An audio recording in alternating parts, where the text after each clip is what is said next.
အားလုံးပဲမပူကြနဲ့တော့ကျွန်တော်တို့စောင်းရောက်ပါပြီဟုတ်ပါတယ်ကျွန်တော်အခုဒီလဒီဇင်ဘာလထဲကိုရောက်ရှိလာပြီဖြစ်ပါတယ်အဲ့အတွက်ဒီဇင်ဘာလထဲမှာ Christmas တွေရှိမယ် New Year တွေရှိမယ်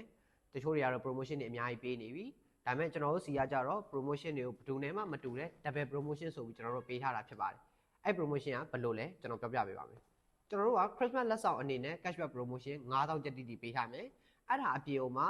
နောက်တစ်ဆင့်အနေနဲ့ New Year အထိဟိုမှာ promotion 9000 cashback အဲ့တော့ total cashback promotion တသိန်းတိပေးရသွားမှာဖြစ်ပါတယ် promotion ကာလကတော့ဒီဒီဇင်ဘာတစ်လလုံးထိအကျုံးဝင်ပါတယ်ကျွန်တော်တို့ဒီဒီဇင်ဘာတစ်လလုံးကျွန်တော် site မှာကြိုက်တဲ့ပစ္စည်းကိုဝယ် cashback promotion တသိန်းရရှိမှာဖြစ်ပါတယ်ကျွန်တော်တို့စီကို online အနေနဲ့ဆက်သွယ်ပြီးမှာယူခြင်းနဲ့ဆိုရင်လည်း Facebook Telegram Viber YouTube TikTok channel ကိုရှိပါတယ်အမှလာပြီးဆက်သွယ်ပြီးမှာယူနိုင်ပါတယ်တကယ်လို့လူကိုယ်တိုင်ကိုကြလာရဝယ်ယူအားပေးခြင်းနဲ့ဆိုရင်လည်းအမှတ်136 39လမ်းအောက်ဘလောက်ကျောက်တရားမြို့နယ်ရန်ကုန်မြို့မှာလာရောက်အားပေးလို့ရပါတယ်ကျွန်တော်တို့ဆိုင်မှာ laptop ပစ္စည်း laptop အမျိုးအစားစုံလင်စွာကိုတနေရာထဲမှာစိတ်ကြိုက်ဝယ်ယူလို့ရပါတယ်အာမခံချက်အပြည့်အဝပေးထားတယ်တင်းတင်းမြတ်တာတဲ့ဈေးနှုန်းနဲ့ရမယ်ပစ္စည်း quality ကောင်းကြောင်လည်းကျွန်တော်တို့ဘက်ကအာမခံအပြည့်အဝပေးထားပါတယ်ဗျအဲ့တော့အခုလာမယ့် Christmas မှာအကုန်လုံး promotion အများကြီးရကျင်တယ်ဆိုရင်တော့အခုပဲချက်ချင်းလာရောက်ဝယ်ဖို့အတွက်ဖိတ်ခေါ်လိုက်ရပါတယ်အားလုံးကျေးဇူးတင်ပါဗျနောက်တဲ့ဗီဒီယိုမှာပြန်တွေ့ကြပါမယ်နော်